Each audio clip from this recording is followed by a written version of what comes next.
Good day to you all and welcome to today's edition of Press Hour. We're sorry for the late start due to power outage. Ladies and gentlemen, your program is on, and on today's edition of the program we're going to talk politics. What can the disabled opposition do? We consider that the Cameroonian opposition is disabled. When you look at the power of the strength of the opposition in Cameroon from 1990s, when we had the multi-party politics, to today, the opposition somehow, especially the SDF, that has been the powerhouse of opposition, is weakened to the point some people say it's almost on the dying bed. We're going to look at that and other opposition parties. What can they do in the Cameroonian situation? That will be our focus today, and we have the following panelists. Professor Willibrod Nzengwa, he is a political scientist, historian. Welcome to the program. It's my pleasure to be here, Killian. Yes, sir. We have Mr. Nkemle Denise. He is the National Communication Secretary of the SDF, Social Democratic Front Party. Welcome to the program, sir. Thank you, Killian. The pleasure is mine. Yes, next to you is Stephen Ojong. Stephen Ojong is the publisher of the Media newspaper. Welcome to the program, sir. It's a pleasure to be here. Yes, to my left, extreme left, we have Eugene Fongwa, Media and Development Policy Analyst. Welcome to the program. Thank you. It's a pleasure to be here. Yeah, we're going to discuss the topic. I remind you, what can the disabled opposition do, given that it's supposed to be carrying out checks and balances, calling on government, as we know, to be accountable to the public. But before we go into the discussion proper, we're going to start off with our press review, what the newspapers said during the week with Emanuela Vebney. Emanuela.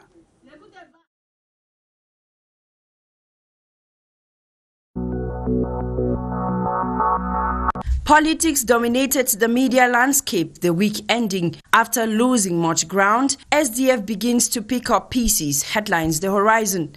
To the Post, takeover of SDF leadership, Frundi challenges youth while insisting all elected party officials must fund the party. In the eye of the Guardian Post, Frundi verbally assaults Anglophone journalists during SDF NEC meeting in Yaoundé. He had reportedly hushed one of the journalists, then referred to the other as being ugly. Newswatch explains that in Cameroon, journalists can't breathe as obnoxious laws stifle press freedom. As Campton-Incher's secret meeting sends warning signals on the Guardian Post, scheming for regional election ESCO hots up on the sun, especially as UNDP's position in political dispensation is maintained on the Star. Cameroon Tribune then presents the faces behind the regional election ESCO.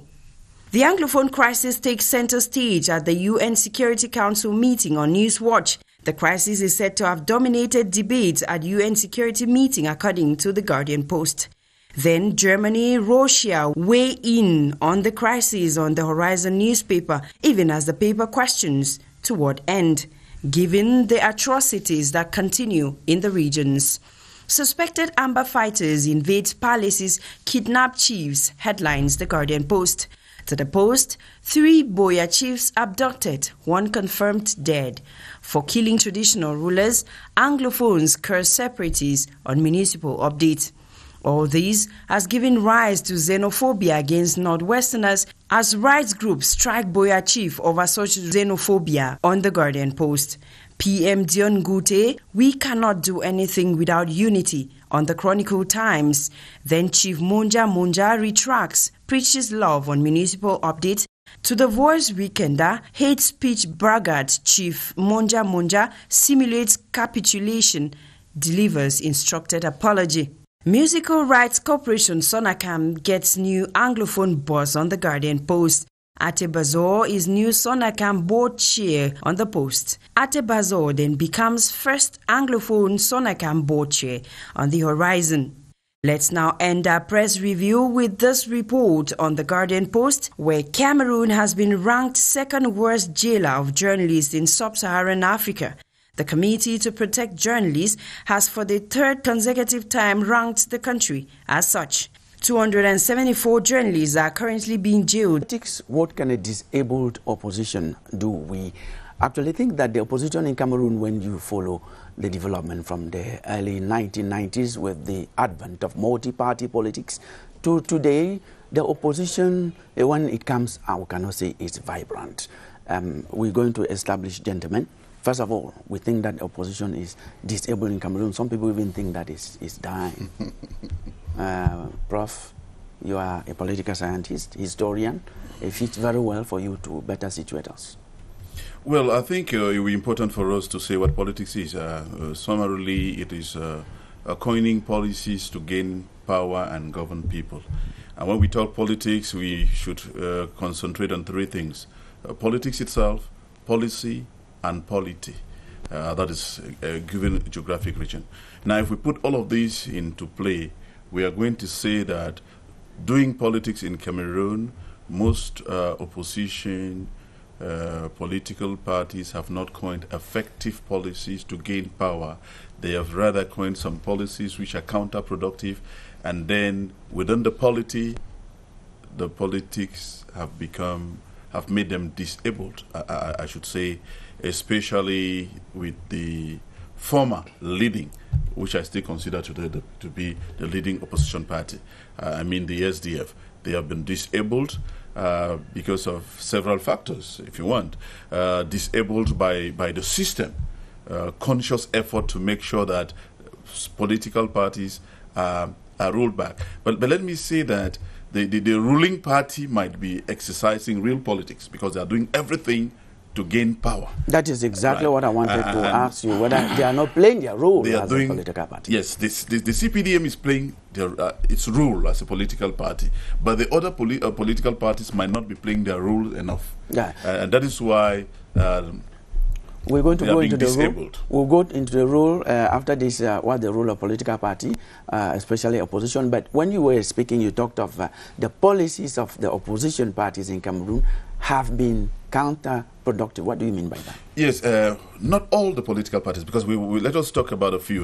CDU has remained very consistent, and they are dominant in their area within a polity. Their policies have been crafted within a polity. That is the known, and they are dominating within that area. UNDP has coined its own policy. Let's be very fair to say that all the political parties have regional orientation. I mean, they have their strongholds, right? And if they have their strongholds, you mean all opposition? The opposition have the strongholds, all the opposition political parties. And one political party, leading political party, I should say, the SDF, has been able to divorce from the stronghold. They have loose power. They don't have a firm grip over the stronghold any longer because of the policies which have been, to the best of my appreciation, not been very sensitive to the sentiments of the greatest majority of those people within the polity. Yes, we have Dennis Kemlemo, the National Communication Secretary of the SDF, that has been a leading political party, opposition of the opposition in the country. And as we know today, SDF has lost a lot of ground. We can't even say it has a fief anymore. What's happened to your party and to other opposition parties? Well, when you talk of opposition, before I answer your question with your permission, when we talk of opposition, it is limiting to describe opposition only in terms of political parties. The opposition has to do with every person in the country who is not comfortable with the status quo, who is not comfortable with the way the country is managed, that you oppose the present system and the status quo. And in that sense, you will realize that if you have approximately 24 million Cameroonians and you have a potential of 15 million, or let's just break it down to 12 million, go down to 12 million potential kingmakers in Cameroon, that is those who are eligible to vote. And then you see that out of those 12 million, coming from ELECAM statistics, only 50% of those who are eligible to vote actually register in the electoral register. The other 50% are so disillusioned with the political system and the electoral system, they don't get in. And even among the 6 million that enrolled, you have approximately 3 million who actively come out and vote. And within that 3 million, the party that is ruling may have around 2 million. Then if you can see 2 million that vote for the status quo to continue, out of 24 million Cameroonians, out of 12 million potential kingmakers in Cameroon, then you will realize that there is no progress at all, because 2 million people decide the fate of Cameroon. That actually is not the point. That's not the point. Let me make the point. What is it not the point? The 2 million people could still come out, as he said, if your party had good policies to win them over and vote for your party. What I am saying is that the degree of disenchantment among the Cameroonian populace is so intensive that they have turned their back on those who manage politics. And so we cannot talk of opposition limiting it to political parties. Please, let me make this point, is extremely important. And I want to say that, having said that, if you had limited your question to institutionalized opposition, yes, because there is opposition in the general sense of the word, and then there is institutionalized opposition. This is what the topic is. Yes, politics. Yes. What can a disabled opposition do? It means we are talking about opposition party. No, it is not a given. All the other people are not politicians. Politics, we are not talking of politicians. Those who vote are not politicians. We are not talking of politicians. What I wanted to make that point clear. Now, coming back to institutionalized politics, that is politics, political institutions like political parties that you are talking about. I said earlier, before we went into this studio, that this question was tendentious. And I explained. It is already accepted from the question that the opposition is disabled. Let us accept. Is it not? Let us accept. Is it not? Let us accept that it is disabled. Let us accept your thesis that it is disabled. The next question is, disabled by who? And I think Professor Zengwa started on a very good way to explain some of the people who disabled the opposition. Let me tell you that you cannot imagine that the president of the republic in 1990, his hands were forced to give democracy, and then he gave the democracy and take it with the left hand, with one hand, and take it with the other. Why didn't the opposition hold it? I explain. The opposition is not supposed to hold, and suppose who takes it back. No, let me tell you, if you use the state's power not to administer the state, but to stifle any other alternative voice in the country, you cannot call that doing politics. That is abuse of state power. Because administrative officers in the country, the civil service in the country, the military in the country, the police force, and all the state apparatus are at the service of the party in power. And of the state. No. I am telling you that at the service of the party in power. When the war... You are a politician. Yes. You are a politician. If you allow me to give details about what I'm saying. Yes, you will continue with what you are saying, but we listen to you and we want you to make us understand clearly. Yes. You say all those institutions, they pay allegiance to the ruling. When a government comes up, that government controls. It is done everywhere. It is. If the SDF came up to power today, will you say those? For your information, in the rules of the SDF will ban civil servants from doing partisan politics, because we will not want the politicization of the administration of the civil service. What do you mean by that? That means that a civil servant who joins a political party and wants to have ambitions to be elected to run on the platform of a political party and campaign for that party and defend the ideology of that party have to resign from the civil service first. That's what we mean by that. That is clear, written in golden letters in the SDF internal ideology. In order to run away from Professor Zengwa talked about policies of opposition parties that have not appealed, that have not stood the test of time. Don't we think that is because of such policies?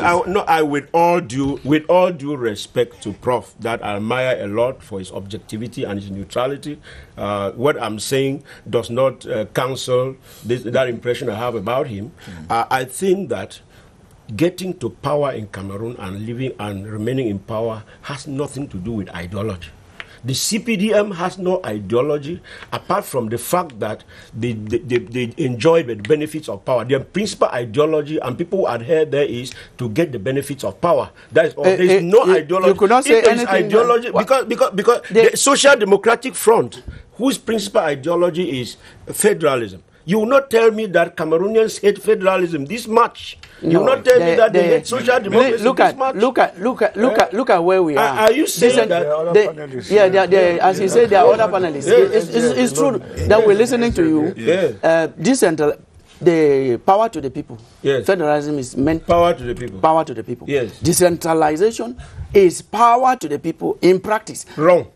Okay, let us listen to others. I'll come back to tell you the difference between federalism and the so-called decentralization. Wrong. Stephen, decentralization is not power to the people. Stephen, you listen to the two panelists already. Yeah, and let's not try to give the impression that opposition in Cameroon is the SDF. There are so many opposition forces in Cameroon. Exactly. And if we talk about the SDF has long abandoned its platform for change. So when they say opposition is dead, maybe the SDF is dead, not opposition in Cameroon. The opposition in Cameroon is still very vibrant. Vibrant? Yeah, let me come. I can tell you that the government is very panicky whenever Kamto comes up to say something. The government is panicky. You recall that recently, ahead of the last regional elections, the military arsenal that the government put out, I had to avail myself to some of these security officials. I asked them, Kamto doesn't carry guns. His followers do not carry guns. All these guns that we find out, excuse me, why are you putting out all of this? They say we are putting out all of this because our problem is not Kamto. Our problem is the people who will line up behind him if we allow him to come out. Now, you continue. I'm not going to stop you from talking. But this is what I want to ask you. Yes. Do you know that for guns to come out, for people to carry guns, they are conceived on the mind. They are conceived, and the type of verbs, the type of words that you use could be an initiation or a call for guns to come out. And that actually appears to be openly some of the position our team for this discussion is disabled. Opposition. I'm saying that the opposition is not disabled in Cameroon. The opposition in Cameroon is very, very vibrant and very active, and the government is very aware of that. And the government is very panicky and very, how do I put it? The government is always poised to block whatever the opposition wants to do in Cameroon. Yeah, I stay with you, Stephen. For us to say that the opposition is vibrant, we have to look at representation in national institutions. Yes. Go to Parliament. Go to the Senate. Parliament is the National Assembly and the Senate. Go to some other, when you look at now regional councils, when you look at representation, where is the opposition in terms of representation for you to say that? I'm a journalist. In this country, the President of the Republic was voted by less than 2 million Cameroonians. They could vote for opposition. Excuse me. They could vote for somebody from the opposition. We had elections in Ghana that just passed. We had 17 million voters. The president of this country was voted by less than 3 million Cameroonians. You cannot claim that party is very popular because it has the claims to have representation all over the country. The question I'm asking is, those people could still vote for. If the opposition is dead, then even the government party is dead. I want to tell you that in this country, even the opposition starts from within the government. We saw the prime minister of this country go to the northwest and southwest and say that they want to do this. A minister of that same government came to Cameroon, to Yaoundé, granted a press conference, interview to a foreign channel, and said that what the minister is saying, the prime minister is saying, is not correct. We saw a former prime minister who went to Bamenda to solve the Anglophone problem. 4 ministers held a press conference in Yaoundé, to say that the problem that the Prime Minister has gone to solve in Bamenda does not exist. Is there a house is there a house without problem, without squabble? Is there one house in the world where you don't have squabble? That doesn't make it. No, we are saying that I've been saying here that the opposition is very, starting from the government itself, there's opposition. Yes, opposition is very vibrant in Cameroon, which is just normal that they should do that to reorganize themselves, divergent of ideas. We're going to listen to you, Eugene. The opposition in Cameroon, we feel, is disabled. He has talked of some policies that are not tending. It's talked of actually opposition that is vibrant. But when we come to representation, so the ideas are not converging. So what's your take? I think it's difficult to tell whether the opposition is dead or not, because, look, there really isn't any fair measure that you can use to determine. I talked about institutions, representation. Just let me speak. Okay. I've not even said anything yet. There's no fair measure you can use, because, like he has pointed out, the elections are flawed in some cases, or a very small number of Cameroonians are voting. To be able to say that the opposition is dead, you need to say that the 10, 15 million or so who do not vote would have voted for the ruling party. I'm not sure you can reach that conclusion. That's number one. In politics, we're going to continue. In politics, it's said by staying silent, you have taken position. Because the few people who vote, the person voted, is voted for all of them. Yes. If you consider, and I'm going to hold you by what you have just said, if you consider that abstention is a political statement, you could then say that the election during which the current president was re-elected was actually a no vote, in that 8 million to 10 million people or to 12 million people decided not to have the opportunity to elect him. They were so disgruntled that they would rather not participate in legitimizing his presidency, and only 2 million came out to vote for him. Again, 71. I'm going to go back. 71. He scored 71%. This is not my argument. 71% of 2 million. No, not 71% of 24 million. 71%. Of 2 million.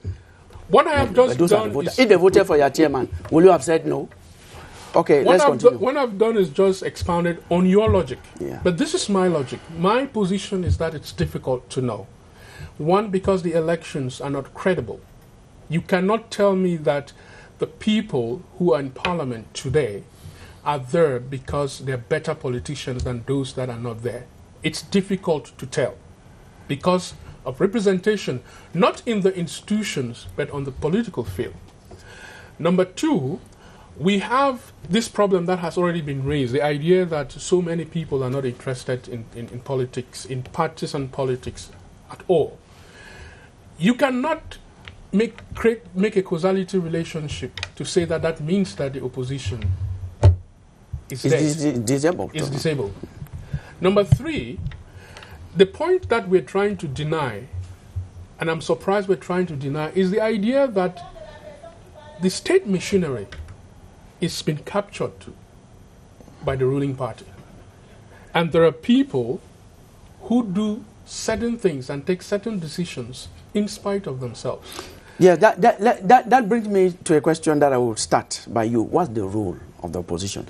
If we get the role of the opposition correct, we will know that the state machinery is not supposed to take... The opposition, listen. The role of the opposition. He has a definition of politics which I may slightly depart from, which makes the capture of power central to the political goal.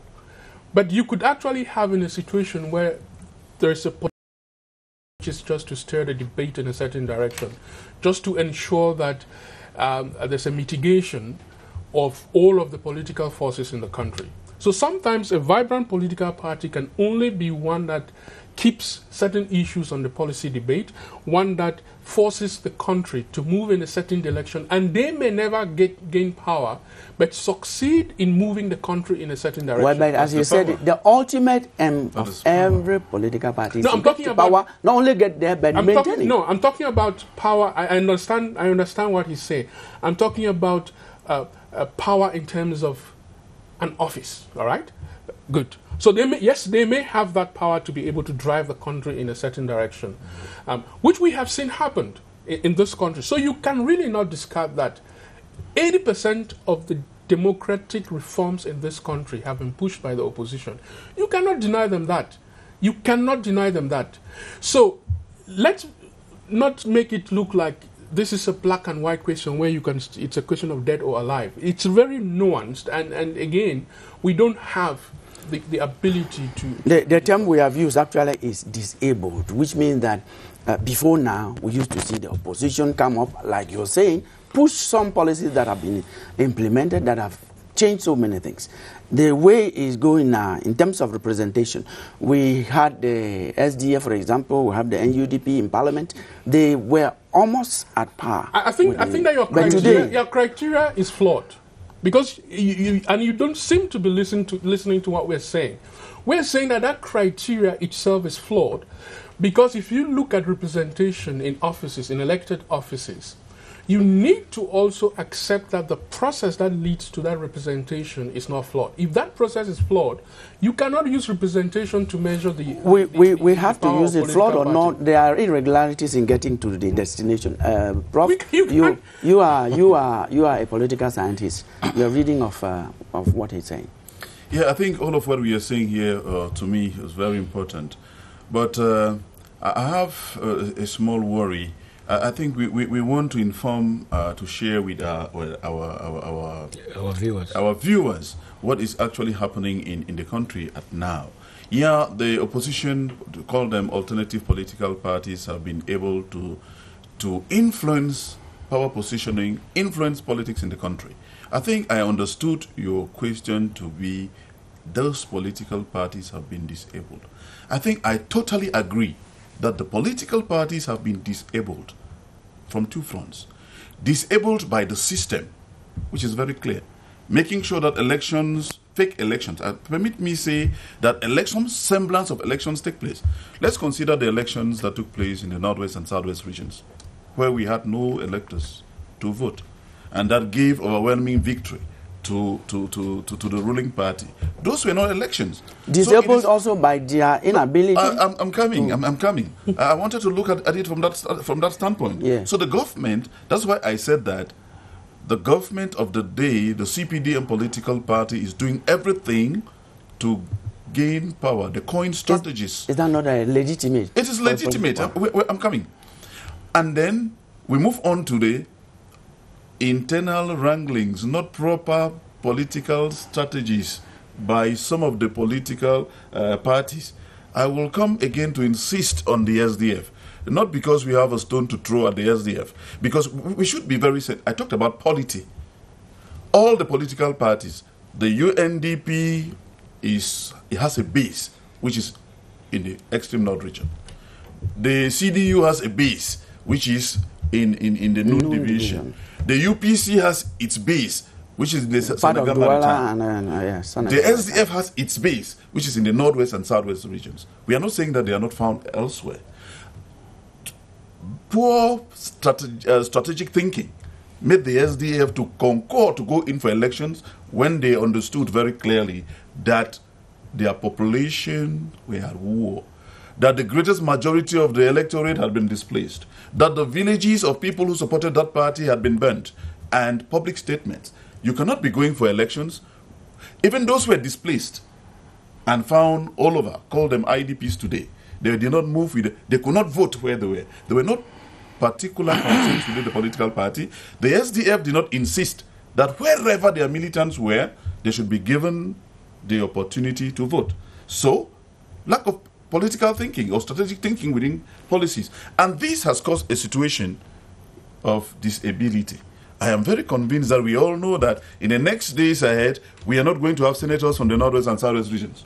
We have to start from scratch. Okay. So, but we are not saying that if everything was put on a level playing ground, we still think that the opposition political parties have totally been disabled. They have been disabled to a certain degree, but they can bounce back if hierarchy within the political parties starts you talk of bouncing back thinking. I insist on strategic thinking. They should be very sensitive to the sentiments of the people whom they are called upon to represent. Yes, Eugene, you speak. Prof has just talked about the possibility of the SDF bouncing back, and obviously the possibility of the other political parties that have been disabled in Cameroon bouncing back. We spoke with a political scientist, Dr. Langenga Derek, who proposes what the SDF can do to reconquer power, and by extension, what other political parties can do to come back. Let's listen to him.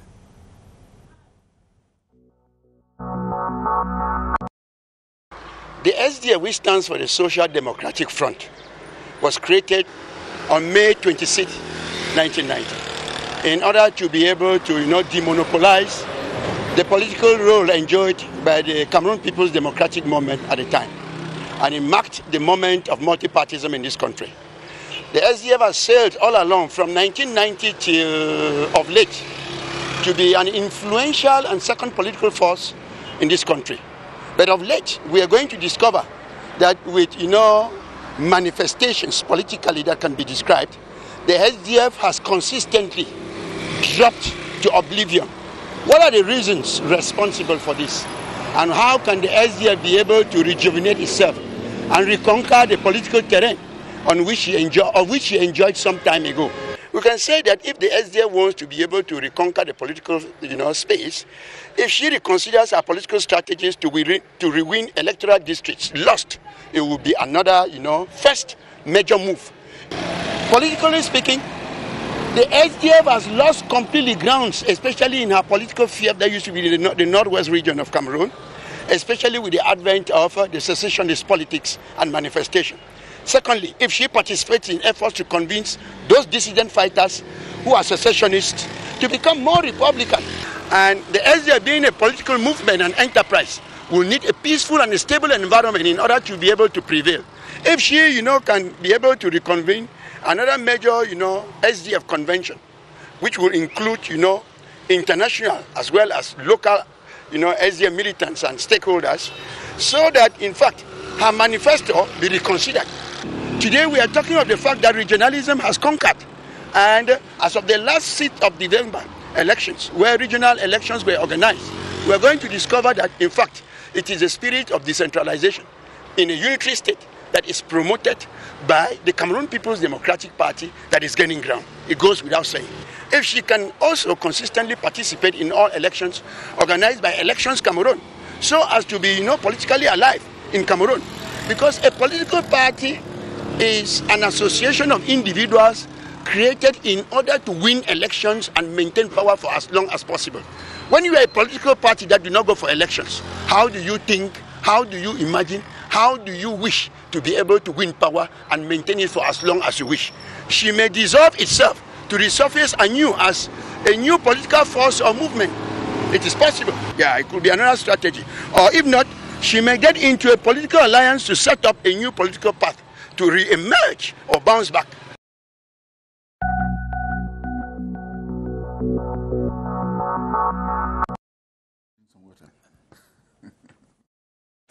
Yes, we'll all listen to Dr. Langenga Derek. Your party has been challenged there. Yes, Killian, and I really regret the type of intellectuals or political analysts we have in this country.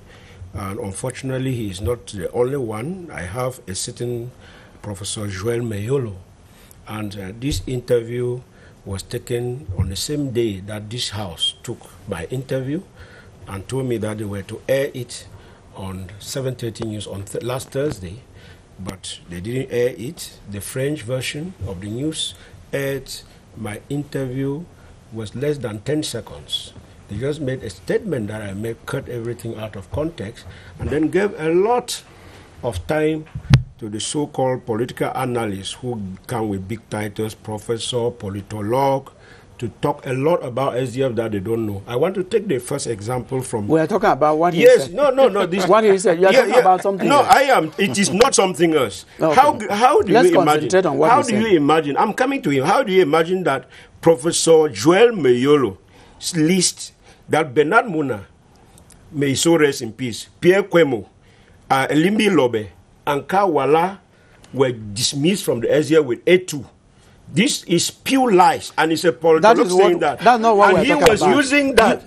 Listen. He was using that to say why SDF disabled. It is within this. Then the young man there, or whether it's a young man or Dr. Derek Lange, comes and says that the SDF should adopt the ideology in quotes of the CPDM by embracing regionalism, because to him regionalism is the one that is invoked, seeing the performance of the CPDM in the election show that Cameroonians have embraced regionalism. SDF should change its ideology, saying that SDF should drop the issue of powers to the people and even reconfigure its name and change it to a different political party. He justifies on what? On the fact that decentralization is actually has giving been bought by Cameroonians. Power to the people. And I disagree. There is a difference between federalism and decongestion. Decentralization, from the name decentralized, comes from centralization. Power centralized in Yaoundé, and then a bit of that parcel of power is decentralized.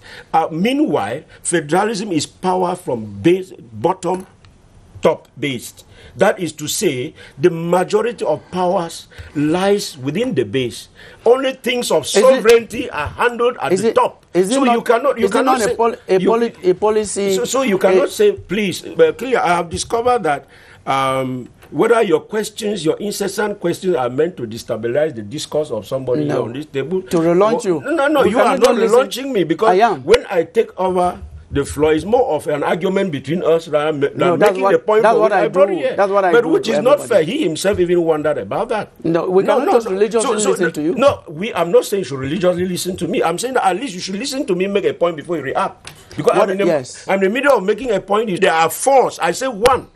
You cannot, on the results of the regional elections that heard and the municipal elections that heard in this country, to say that Cameroonians have bought the idea of decentralization massively, and that's why they are voting the CPDM. I think we have made this clear to all the viewers on this program that the yardstick for popularity.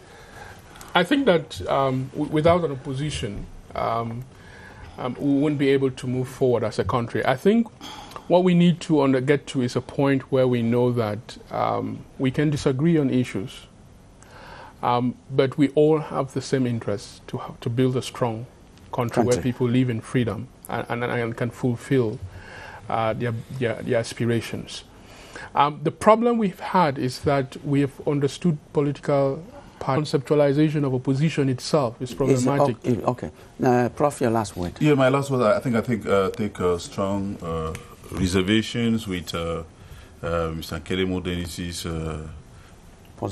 position against what he calls professors and all of that. He should consider them as human beings, as politicians, and not tied to the title of professors, because we have the common tendencies of raining down on whosoever called professors to make nonsense of them.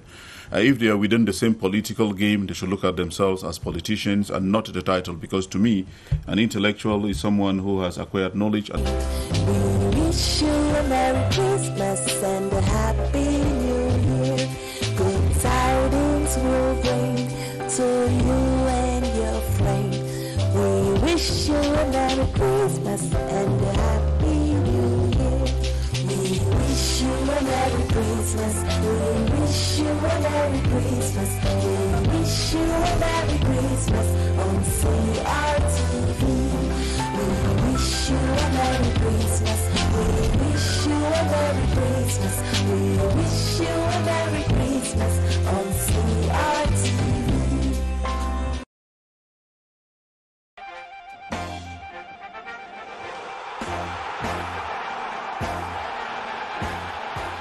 Formé au Cameroun, j'ai joué à Puma Football Club et dans le canon de Yaoundé. Mon rêve a toujours été de voir une grande compétition se jouer sur le sol camerounais. Venez nombreux vivre les moments inédits du football africain. Total African Nations Championship Cameroon 2020. Le Cameroun célèbre le talent sportif africain.